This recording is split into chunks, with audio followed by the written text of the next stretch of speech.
Saat ini ada temuan kayu ya, kayu olahan mungkin dalam jumlah besar, ukuran besar dalam bentuk balok tank.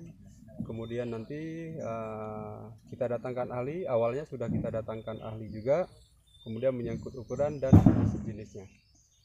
Kira-kira berapa banyak kayu yang kita temukan? Baik, untuk jumlah keseluruhan estimasi awal itu sekitar 22 ton dan nanti bisa kurang dan bisa lebih tergantung nanti dari hitungan dan perkiraan estimasi kerugian negara oleh ahli yang nanti kita.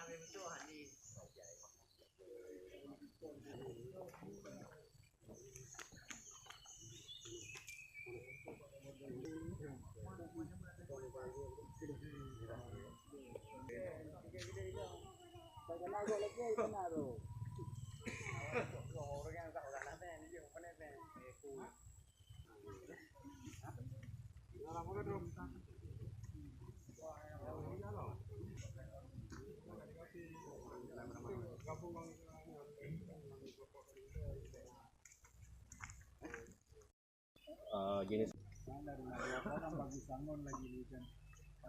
yang baik, Pak, mau wing.